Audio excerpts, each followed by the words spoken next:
Today on Talking Solutions, inviting back Erin Breen with the Vulnerable Road Users Project. Thanks for having me. Erin, here's the deal. I will stop calling you to talk about this pedestrian safety issue as soon as people stop hitting other people with their cars and vehicles. Amen. Put me out of business, please. I love that. Yes. I don't see it happening. No. I'm surprised I haven't called you back in here before now because we got off to literally a bang-up start to kick off 2016. We did.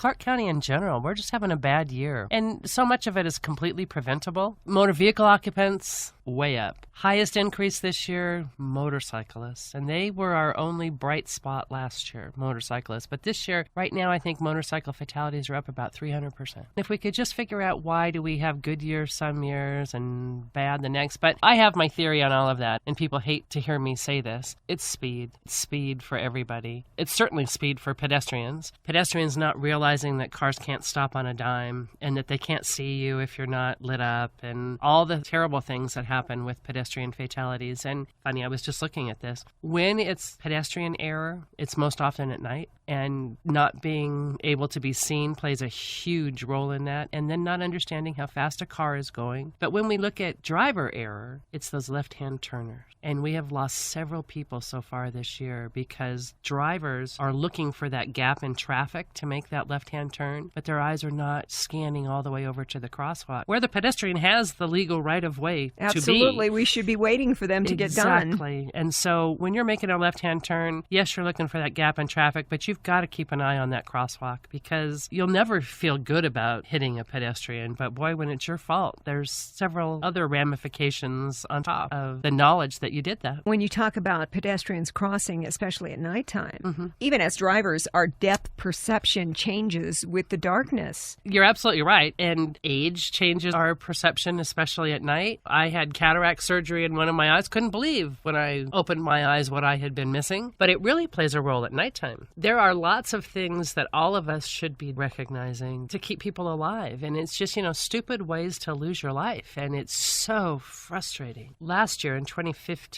20% of pedestrian fatalities happened on Boulder Highway. They've lowered the speed limit. Yes. NDOT is working very hard to try to help with some solutions. City of Henderson, Clark County, everybody is participating in the effort to try to make that not happen again. 12 people lost their lives as vulnerable road users, and that's not counting motorcyclists. 11 pedestrians and 1 bicyclist. And really 2 bicyclists because one was counted as Nellis, but it was really Boulder Highway. So we have serious issues, and there are streets where if you're driving down the street, you have got to pay attention. Boulder Highway would be top of the list. The lighting's bad. There's no place for people to safely cross the street. There's lots of places on Boulder Highway where it's a half a mile or 3/4 of a mile in between signalized intersections. And you wonder why people cut across. Exactly. Let me add a mile or so to my pedestrian commute.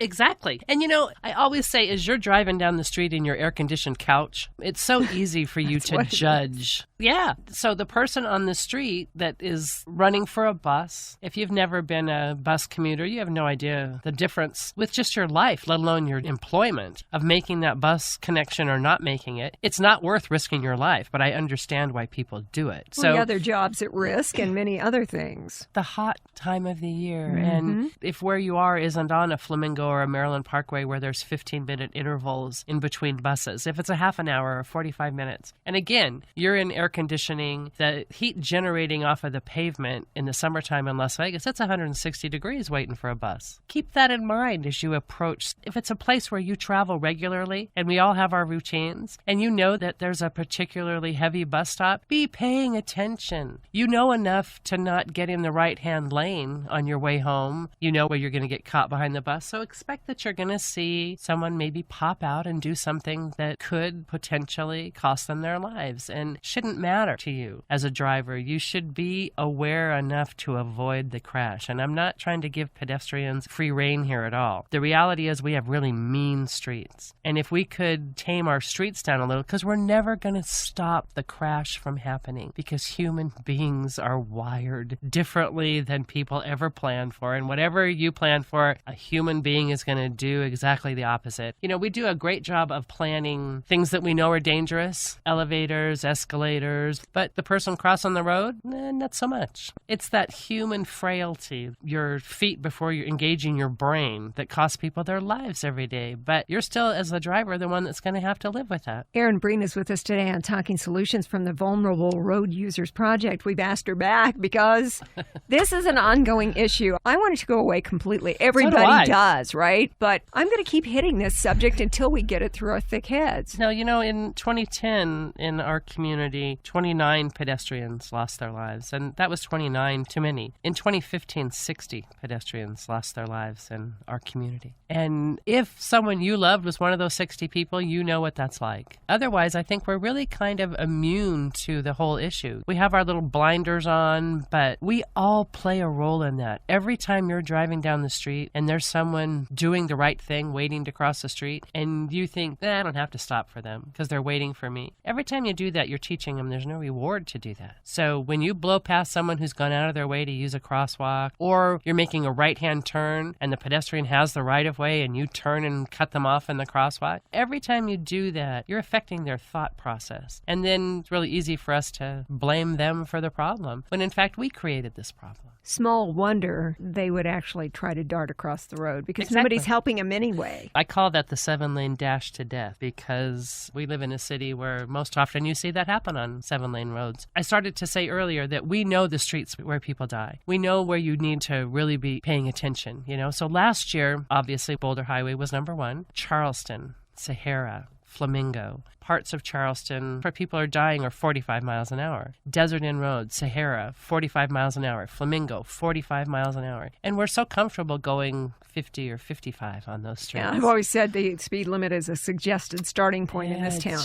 And I'm not trying to bash engineers. They do a great job. Their mission, they were charged with moving traffic. Not people, not pedestrians. They were charged with moving cars because that's what makes our community work. But our quality of life is dependent on people being able to walk and ride their bike and ride a motorcycle, parents being comfortable with kids being able to walk to school, all those things that happened when I grew up in Las Vegas, and that was Las Vegas in the day. So we need to return to the kind of streets, and it is possible. It's not pie in the sky. It's a possibility, and it's happening other places in the United States, and it is certainly happening in Europe. We've got to make some changes, and plus that for our health, we also realize that we've got to move in order for us to age gracefully. It's really hard to encourage people to get out and walk when it's dangerous to do so. Yeah. Because of that, that's why you're seeing this mind shift. But playing catch up is expensive. You can't just go out on the street and say, okay, now we're going to make this street 30 miles an hour, which if you've been in New York City in the last 18 months, there's no speed limit over 25 miles an hour in Manhattan now. New York, over 350 pedestrian fatalities a year, but they dropped it by a third in their first year of Vision Zero. And I haven't heard the 2015 numbers yet, but I expect that they've dropped them even further because, like I said, it's not that they prevent the crash from happening, even though they've made lots of changes, humans being who we are. But when a car's going 25 miles an hour, you might break an arm or a leg if you're our age. If you're younger than us, maybe nothing. But you don't die at those speeds. That physics lesson about something moving faster, that's why people are shocked when I tell them that we have almost as many bicycle crashes a year as we do pedestrian crashes, but you don't see bicyclists die in the same numbers because they're moving at a speed that gives them some protection, actually. And I'm not a science person, but I do know that inertia moving forward gives you a level of protection. It's also why, if you pay attention to the unbelievable number of people that are dying on our streets just generally, when you see a drunk driver, a red light runner, and you always say to yourself, how come they're the ones that survive? It's always the innocent person that they kill. Because the innocent person is doing the speed limit or starting out into that intersection off of the red light. When they get the green light, they go, and some other idiot that has hit the gas to run the red light plows into them. So they have the law of physics on their side. Also, my other big pet peeve, anymore they also have, it appears, too much of the law on their side. I say that people are driving in our community everybody like there's no consequences, because there's not. You go to your attorney and they get your ticket pled down to a parking ticket, and your insurance never finds out, so your insurance doesn't go up. You don't have that reminder. You don't have to go to traffic court or traffic school. None of it. It's disheartening for law enforcement, but we're seeing the effects of the reality of allowing people no consequences. You just mentioned two of the things that I knew that I would end up bringing up with you today. Running red lights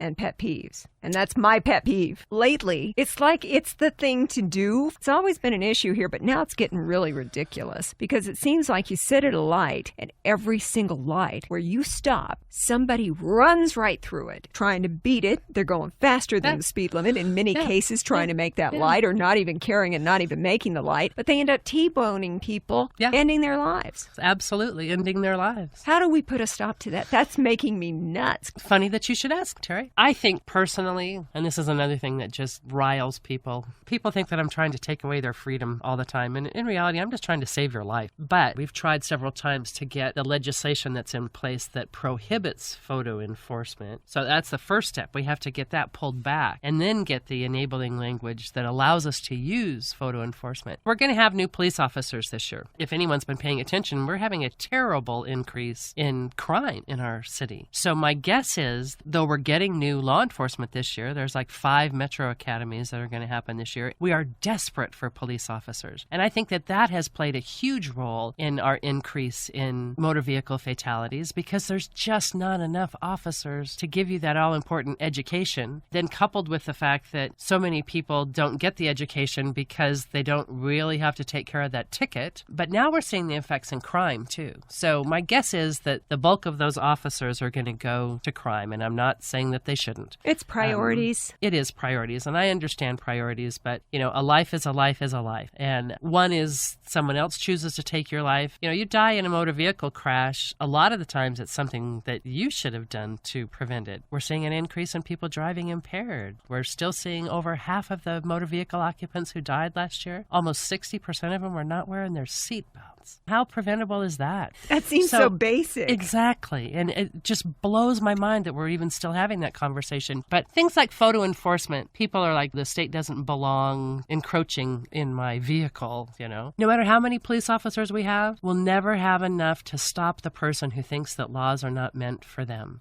I understand freedom. Yeah, but your freedom ends where my rights begin. Exactly. And we need to live together as a society, and this can work. It works. It has worked. It will work. And it works in so many other places. And we always say, well, Nevada, it's the wild, wild west. Well, I'm sorry. Before we reach literally record numbers, our latest pedestrian campaign is calling it an epidemic. We really think that people don't understand how bad the problem is. So equating it to melanoma deaths every year, breast cancer deaths every year, I think that one got a lot of people's attention, both positively and negatively, because there were people who were a little angry that we used that analogy. And I said, I'm a woman of breast cancer age, and I think it's a great analogy. And if it got your attention, good. It's doing its job. More deaths than influenza. So the whole thing was comparing so that people could understand, if you're outraged about the possibilities of dying from all these diseases, understand that we're killing more pedestrians in Nevada every year than die of those diseases. So it's definitely doing its job. It got people's attention. Them equating that and putting it into action seems to be more difficult.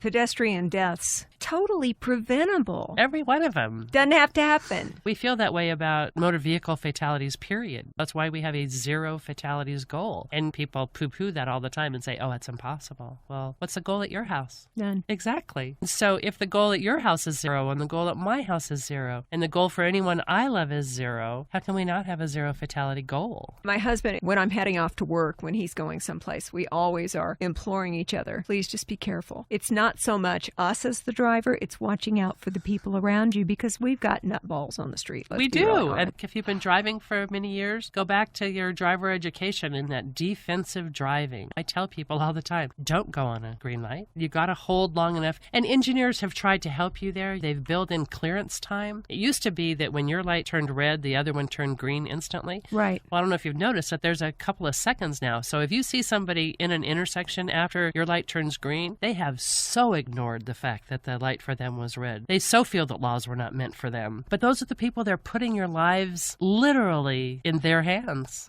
as they make that choice. So there's only so much that engineers can do, and the rest of it is up to us. So we have to take the precautions necessary no matter what kind of road user you are. If you drive, don't think that you can get anywhere in 15 or 20 minutes. That's old Las Vegas, which most people weren't even here to experience. Exactly. But if you still think you can do that and you leave your house with 15 minutes, then you're pushing the law trying to get there. And you'll never succeed. I mean, think about the people who put your life on the line daily that you see do stupid things, and they're at the next red light with you. They put your life in jeopardy for absolutely nothing. So give yourself enough time to get where you're going. Understand that the faster you go, the narrower your field of vision. So at 45 miles an hour, when people say to a police officer, I didn't see that pedestrian, that's true, they didn't, because that's how we're built. Our field of vision narrows. We may not even be seeing all the lanes of cars. And as a defensive driver, you should be scanning all the time, looking for pedestrians, bicyclists, motorcycle drivers. Those are the vulnerable road users you have to be looking for all the time. But you should also be looking 7 or 8 car lengths ahead of you, because if you're just driving looking at the person in front of you, you are a crash waiting to happen. You won't have time or distance to react. Exactly. And,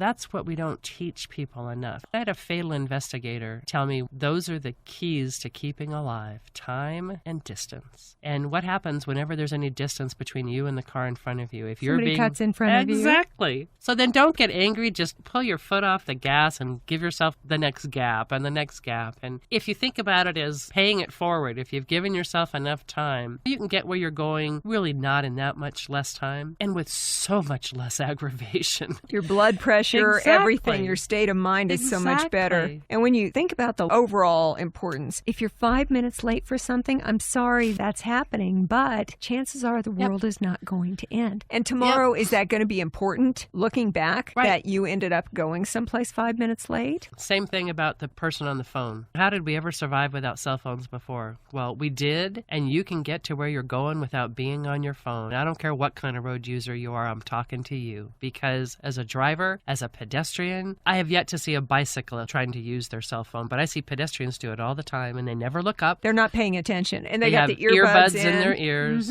which are another total menace, no matter what kind of road user you are. If you can't hear what you need to hear to be safe, you're in jeopardy. In so many ways. Yeah. The ramifications, the tragedies that happen because of cell phones. Phenomenal. We've lost pedestrians because they didn't look up. We've lost bicyclists because they couldn't hear what they needed to hear. And we certainly lose drivers that way all the time. And the carnage, it's not just people losing their lives. People think I'm heartless when I say this, but dying is cheap. It's the people that don't die that are expensive to every taxpayer, and certainly the price that they pay is so much greater. But there's a lot more of them than the numbers that we're counting for fatalities. Our motor vehicle occupant fatalities in Clark County alone, it's more than a 20% increase from last year. Pedestrian fatalities right now, which means absolutely nothing, are actually down from this time last year. Bicycle fatalities are down from this time last year. 16 motorcyclists in Clark County have lost their lives already this year, and that's compared to 6 last year. Wow. We have issues, and these things that we're talking about of giving yourself enough time and using the right safety equipment, and the motorcyclists, that doesn't even count the scooter drivers. They're counted separately, and their numbers were through the roof last year. Those scooter drivers, they're kind of like pedestrians and bicyclists because they stay on the right side of the road for the most part, but we have not been successful making them wear a helmet yet. And there's a lot of motorcyclists that think that our helmet law should be outlawed, and they try every session to have our helmet law repealed. Freedom! Yeah, that freedom isn't free line. Dr. John Files, who's the chief of trauma for UMC, came to testify, as he does every time they try to repeal the law. But the year after Arizona had repealed their motorcycle helmet law, he sat down to make his testimony, introduced himself. I'm John Files, chief of trauma at UMC Hospital. I'd like to start my remarks by thanking the state of Arizona for repealing their law. It's done wonders for our donors. And it was kind of like that was it. When he he talked about the increase in organ donation that UMC had benefited because Arizona, the numbers of people that were dying because they weren't having to wear a helmet anymore, it just so made the point. And they don't take that lightly in any way, shape, or form. They're kind of like me, all those trauma docs. It's personal. We look at each one of those things as where did we fail? How did we miss this person? None of these people who were impacted, either a pedestrian who ends up getting hit, in most cases losing their life, yep, or the driver, right? None of these people left their houses in the morning saying, I think probably I'm not going to make it home tonight. So just remember, I love you. I tell people that all the time. Because we do, when people that we love are leaving, goodbye, Be careful. See you tonight, I love you. Well, if you said goodbye, see you tonight, don't forget to put your seatbelt on. Keep your cell phone in your pocket if you're walking or driving. Because the people that we love, we know the stupid things that they do. And they know the stupid things that we do. So rather than saying I love you, tell them something that could save their life. Remind them of something. And if you have children, please understand that just because you taught them something once, you got to remind them every day. Mm-hmm. And sometimes I think you have to remind adults every day too. We got to do something. The pedestrian safety issue should not be as big of a deal as it is. And I know it keeps you busy. Erin Breen with us from the Vulnerable Road Users Project. One of the things that I've seen here, because the station's right here on Durango. Right. Another the multi-lane, speedway, 45 mile an hour. And several pedestrians have lost their lives on this very street. Oh, yeah. Right here at the light, right next to us. One of the things that I see pretty much on a daily basis now may just be the same person that I see about the same time every afternoon. But they're wearing one of those little neon vests that you see road crews wearing. But he's a pedestrian. And I think that's he's smart. He's a smart pedestrian. We did an event with Metro and the Walmart down on Boulder Highway for April Fool's Day. We did a Don't Be a Fool, Light Yourself Up. I saw that on the website. We had a little parade and contest for who was lit up the best. It was kind of a fun way to celebrate a really serious message. As a pedestrian, you got to make sure that cars can see you in time to stop for you. So on a street like Durango or any other street where it's 45 miles an hour, by the time a driver sees you, their brain tells their foot to get off the gas and put it on the brake, and then the actual stopping distance, it's a football field. So at nighttime, and this is the thing that no one understands, and I don't care what kind of car you drive, your headlights illuminate roughly 135 to 150 feet in front of you. So if it takes 287 feet at 45 miles an hour to actually see you and stop, I can do that math, and I'm bad at math. That means that they see you after they hit you. It's not a good ending. Right. And I just know so many people now that that's exactly how someone they love died. I suppose if we were looking for solutions, getting some of the road speeds down is great. That's my mission. They did drop it on Boulder Highway a little bit. They have some more plans, I know. Tony Elliott was in with NDOT. Sure. One of the projects he was talking about was some of the improvements along Boulder Highway. NDOT's just getting underway with a true complete streets project on Lake Mead Boulevard in North Las Vegas, where several years ago, maybe 3 years ago, that was the number one road that pedestrians died on. But understand, again, engineers can do so much. And there is lots to do on those streets. Boulder Highway, the county's coming in and putting in additional lights. NDOT is making the lights that are there brighter. We were at a meeting and NDOT said that they didn't have the power source to run the lumens that they needed. And Commissioner June Kiliani said it's done. And within a week, they had the power that they needed. So it's something that if you point out, here's the issue, there are people that are willing to help. But there's only so much that engineers and elected officials can do. It comes down to personal choice. And if you can't judge how fast a car is going, for God's sakes, don't step off the curb if you see any headlights. So we know the streets that need to be fixed first. And we have so many issues. When you're driving your car at 50 miles an hour on an arterial road and you look down for a second, that's a potential fatality. You see the evening news whenever there's a tragedy at a bus stop, but you don't see it so much when it's just on the sidewalk. And it happens all the time to pedestrians walking down the street on the sidewalk. They're losing their lives. Cars are coming off the road because a driver did something stupid. Every time someone has been killed at a bus shelter, the driver has been impaired. So personal choice, personal responsibility. We can make beautiful roads, but if people don't understand that we all play a part in getting ourselves and people that we love home every night safely, if we can't internalize that, we're doomed to be having this conversation over and over and over again. And we will will. The speed limit thing, I think that elected officials want to look at speed limits. I know they have looked at speed limits. City of Las Vegas. Have you noticed that there hasn't been a fatality on Martin Luther King Boulevard since they lowered the speed limit? No. You mention it, and then we go, oh, yeah. Several right. people died, and they lowered that. No one's died since. So it works. It works. We know it works, but it's not easy because you can't just say, okay, we're going from 45 to 35. You have to make it uncomfortable to go 45.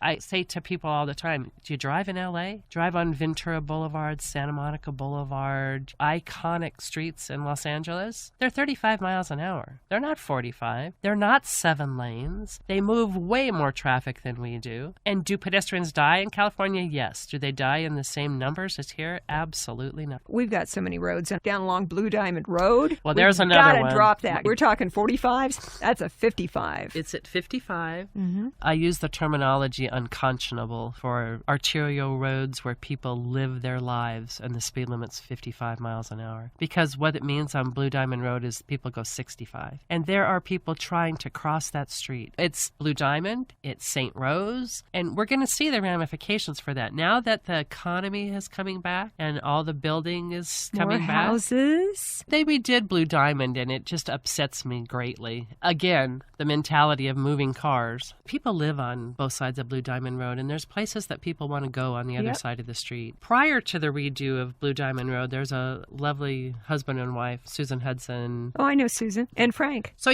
they lived along Blue Diamond, and they started this project where they started putting up white crosses every place that people died on Blue Diamond Road, and it was 26 places where people had died in like a 5-year period on Blue Diamond. And lo and behold, when they did that project, no one died for the next 13 months because they lowered the speed limit, and there was a lot of enforcement, and those two things work. We know the solution, but then we turn around and we build a freeway through people's neighborhood. And here's the deal. Engineers are doing their job, and until we get upset that it affects our quality of life, and we say, I don't want this, because what I hear most often from people is, don't try to slow me down. I got places to go. Exactly. There's a lot of elected officials that understand this concept now, and a lot of them that are doing really positive things. I look at Commissioner June Kiliani and Larry Brown and City of Las Vegas. They get it. And the city's actually using new strategies for determining speed limits because the Engineer's Bible, the MUTCD, sets the safe speed at what 85% of the population is traveling. But if you've built a freeway through a neighborhood, of course people are going to travel at 55 or 60 miles an hour because they're comfortable doing so. Because they built it to be that fast. Exactly. But it doesn't mean that it's safe. What was the Ralph Nader thing? Unsafe at any speed. Yes. There was some truth to what Ralph Nader said. And we know this. As an advocate, I know for a fact that if you're hit by a car at 30 miles an hour, Vision Zero says half of the population will die being hit by a car at 30 miles an hour. At 45 miles an hour, it's about 90%, and the people who survive don't survive well. And again, the cost to society is so much greater on those critical injuries than it is on the fatalities. The cost to you is greater if someone dies because of the emotional cost. But the emotional cost is pretty damn steep for people who don't know who they are, can't walk, can't talk, have to learn everything all over again. Those traumatic brain injuries, those are $1 million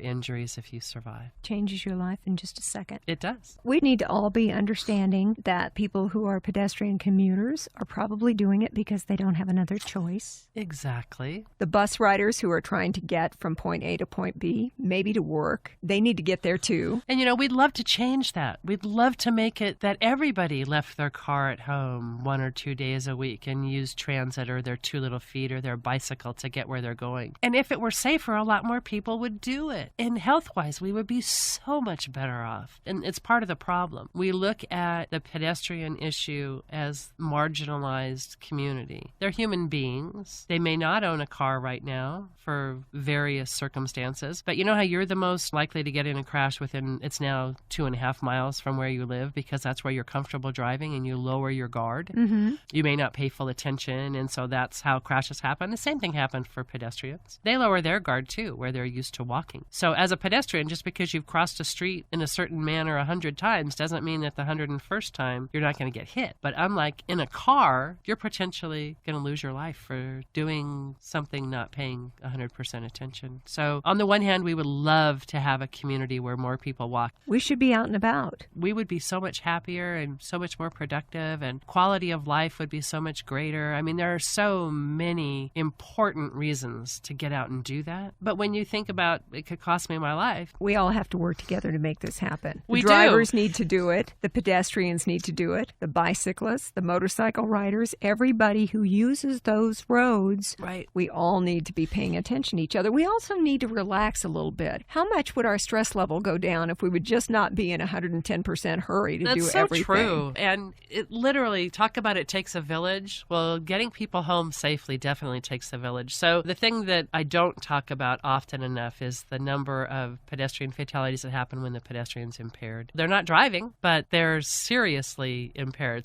There was a guy who left a bar and crossed Blue Diamond Road. Right. And never made it home. Impaired judgment and 60 miles an hour, that's a fatality waiting to happen every time. And early morning hours. Dark, not enough lighting. It all plays a role, and the equation is not good. I hate to sound like the doom and gloom person, because the people building the roads, they're doing everything they can. And financially, it's going to take some money. It's going to take some investment. This is not an easy fix at all. But in the meantime, if people were just nicer to each other, more humane, gave yourself enough time to get where you're going, just that equation added to whatever the road situation is would make a dramatic difference for every road user. So again, it's not just pedestrians. Don't think that you're safe because you're in a car. You're safer, but as evidenced by last year and so far this year, those are the people dying even more often, are those people inside cars, making really stupid choices. But for heaven's sakes, the basics, the wear your seatbelt, the friends don't let friends drive drunk. Why are we still having this conversation? Put Uber, whatever on your phone, hit the button.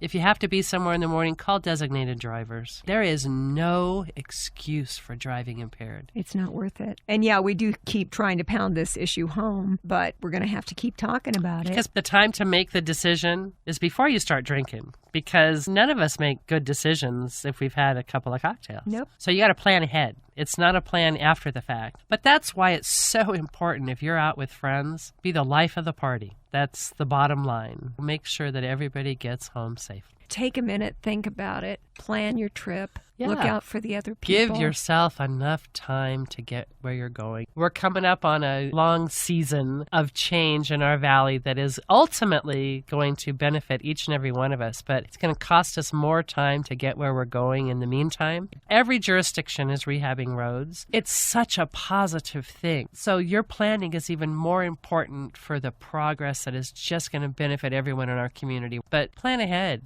get up 15 minutes earlier. Give yourself enough time to get where you're going, and understand that progress is going to impede you for a while getting there. But it's all good. It's all positive. We're trying to make roads safer for everybody. Erin Breen, I so appreciate you coming in. The Vulnerable Road Users Project, pedsafe.vegas. I'll make sure that those links are available also on our Talking Solutions Facebook page, a podcast of the interview. Thank you so much for coming in to join us on Talking Solutions. Talking Solutions is a production of the Community Relations Department here at Beasley Media Group Las Vegas. Get more information on today's topic on our Talking Solutions page on Facebook, where you will also find links and a podcast of today's show. Thanks for listening, and have a great week.